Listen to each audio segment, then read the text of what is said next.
इतना तो कहा भी नहीं गया था जितना ज्ञानेश बाबू ने कर दिया। दोस्तों सोशल मीडिया में ज्ञानेश कुमार को लेकर तरह तरह के मीम्स चल रहे हैं, उनका मजाक उड़ाया जा रहा है, बकायदा कहा जा रहा है कि देखिए ज्ञानेश बाबू ने इतनी सीटें बीजेपी को दे दी। इतना तो बीजेपी ने भी नहीं कहा होगा, बीजेपी ने भी कहा होगा थोड़ा सा कम ज्यादा कीजिए, इतने में कोई यकीन करेगा। लेकिन दोस्तों मजाक अपनी जगह। अब बिहार के विधानसभा चुनाव के नतीजों पर मंथन का दौर शुरू हो गया है। राहुल गांधी ने आज तड़के सुबह सुबह अपने घर से निकलकर मल्लिकार्जुन खड़गे से मुलाकात की। मीटिंग हुई दोनों नेताओं के बीच और उसके बाद केसी वेणुगोपाल, कांग्रेस पार्टी के नेता और सांसद, वो सामने आए। दोस्तों राहुल गांधी और मल्लिकार्जुन खड़गे की इस मीटिंग के बाद केसी वेणुगोपाल ने कहा, बिहार से जो परिणाम आए हैं वो हम सबके लिए अविश्वसनीय हैं। हमें या हमारे गठबंधन दलों को इस पर विश्वास नहीं हो रहा। हम आंकड़े जुटा रहे हैं और गहन विश्लेषण कर रहे हैं और 1 से 2 हफ्ते के अंदर हम ठोस सबूत पेश करेंगे। 90% स्ट्राइक रेट भारत के इतिहास में आज तक नहीं हुआ। हम आंकड़े जुटा रहे हैं। ये चुनाव का तरीका ही पूरी तरह से शक के दायरे में है। ये असामान्य है। चुनाव आयोग पूरी तरह से एक तरफा है कि प्रक्रिया ही संदिग्ध है। हम मजबूत सबूत लेकर आएंगे। केसी वेणुगोपाल के साथ अजय माकन भी सामने आए। अजय माकन ने कहा कि 90% स्ट्राइक रेट, 90% स्ट्राइक रेट तो हमारा तब नहीं था जब 1984 हुआ था। 284 में क्या हुआ था? 84 में इंदिरा गांधी की हत्या हुई थी और उसके बाद देश में एक सिंपैथी लहर चली थी और सबसे बड़ा मैंडेट राजीव गांधी को मिला था।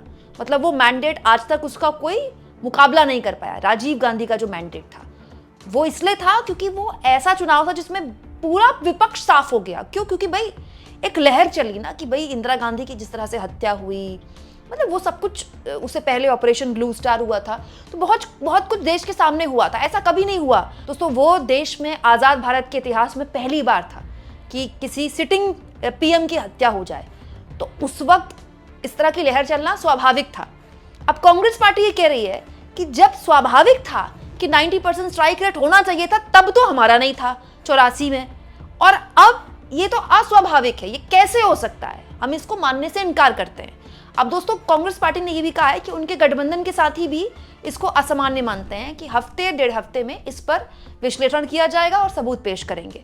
वहीं कांग्रेस पार्टी के एक और सांसद हैं, 5 ब्रांड सांसद हैं, गौरव गोगोई, लोकसभा में जब बोलते हैं बहुत शानदार बोलते हैं। उन्होंने कहा है, बिहार की जनता ने बेशक वोट दिया लेकिन वे भी ऐसी एक तरफा विधानसभा के लिए वोट नहीं देते। चुनाव आयोग और ज्ञानेश जी को बधाई कि उन्होंने बेहतरीन एग्जिट पोल करने वालों को भी मात दे दी।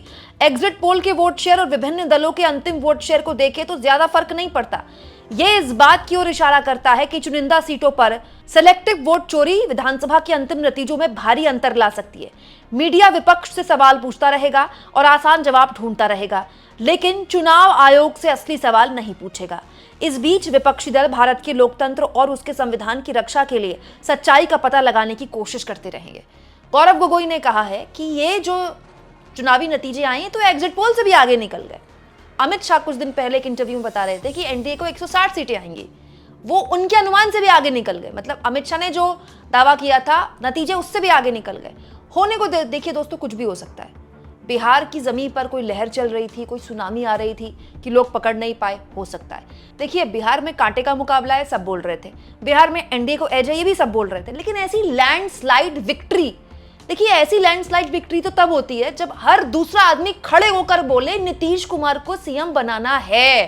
कांटे की टक्कर में लैंडस्लाइड विक्ट्री कैसे हो गई, ये समझने वाले नहीं समझ पा रहे। या तो हो सकता है दोस्तों कि चुनाव के आकलन करने वालों, हमारे जैसे लोगों का पूरा एक जो नजरिया है हमें पूरी तरह से बदलना पड़ेगा। देश के चुनाव बदल गए। या फिर ये भी हो सकता है कि वो लोग जो मीडिया में आके बोलते हैं, बताते हैं कि सरकार से वो नाखुश हैं, सरकार से उनकी शिकायत है, वो वोट कहीं और जाकर दे देते हैं। ये भी हो सकता है। और जहां तक बात है चुनाव आयोग की, ये तो सत्य है दोस्तों। ये तो ऐसी बात है नहीं जो मैं बोलूंगी तो आपको पता चलेगा। चुनाव आयोग ने पूरे चुनाव के दौरान जो कुछ भी किया है वो सबके सामने है। 11 तारीख को वोट पड़ रहा था, उससे पहले वृद्धा पेंशन महिलाओं के खातों में आ रही थी। कैसे हो सकता है ये? भाई चुनाव आचार संहिता का ऐसा उल्लंघन तो देश में कभी हुआ ही नहीं। चुनाव आचार संहिता लग चुकी थी और खुलेआम 10,000 रुपए की रिश्वत दी गई महिलाओं को। ये तो सच्चाई है ना। मतलब ये तो ऐसी बात है कि आप अपना पिटारा खोलिए, सरकारी धन उड़ाइए और उसके नाम पर आप वोट जीतिए। ये तो क्लियर कट सरकारी पैसे का खुलेआम दुरुपयोग है। मतलब अब तो लाडली बहन जैसी योजना चलाकर कोई दिखावा भी नहीं किया जा रहा है। खुलेआम बोला जा रहा है चुनाव से 3 महीने पहले आपके पैसे आपके अकाउंट में आएंगे, फिर दूसरी किश्त भी आ जाएगी, तीसरी किश्त भी आ जाएगी, तब जब चुनाव चल रहे हैं, बीच चुनाव में। और इसमें कोई रोक टोक करने वाला नहीं है और जनता को इससे फर्क नहीं पड़ता, क्योंकि जनता ऑलरेडी आर्थिक तौर पर इतनी कमजोर है कि उसके पास लोकतंत्र बचाने या फिर वो नैतिक बातें उसके दिमाग में नहीं आएंगी, क्योंकि हर आदमी को पहले रोटी कपड़ा मकान चाहिए। जिस राज्य में इतनी आर्थिक बदहाली है कि महीने में एक परिवार को कमाने के लिए 10,000 या 20,000 भी नहीं मिलते, उनको 10,000 रुपए मिल रहे हैं, उनके लिए वो इंपॉर्टेंट है। लेकिन अब सवाल ये कि इसके आगे क्या। दोस्तों, चुनाव में कथित तौर पर जो धांधली हो रही है उसको लेकर तो राहुल गांधी 3 प्रेस कॉन्फ्रेंस भी कर चुके, लेकिन अब इन स्थितियों से आगे बढ़कर क्या। ये बात भी सही है कि इस तरह के प्रदर्शन, इस तरह का जो पूरा नैरेटिव है वो सेट करने की कोशिश कांग्रेस अपनी स्तर पर कर रही है। कहीं सड़कों पर पोस्टर लगाए जाते हैं ज्ञानेश कुमार के खिलाफ, तो कहीं आंदोलन भी किया जाता है सड़क पर, कहीं अलग अलग राज्यों के चुनाव आयोग के दफ्तरों में कांग्रेस पार्टी घेराव भी करती है, यूथ कांग्रेस के कार्यकर्ता करते हैं, ऐसी तस्वीरें आती रहती हैं।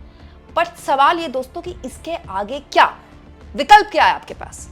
अगर आपको लगता है कि पूरा का पूरा चुनावी सिस्टम ही ऐसा है कि आप चुनाव नहीं लड़ सकते, तो आप क्या करेंगे? क्या आप चुनाव का बहिष्कार करेंगे? अगर आप ऐसा करते हैं तो आपसे कहा जाएगा कि चुनाव लड़ने से पहले ही हार मान ली, और चुनाव लड़ने के दौरान आप कहते हैं चुनाव में धांधली हो रही, तो लोग कहेंगे कि अब आप लड़ क्यों रहे हैं चुनाव जब आप खुद ही सिस्टम पर भरोसा नहीं कर सकते।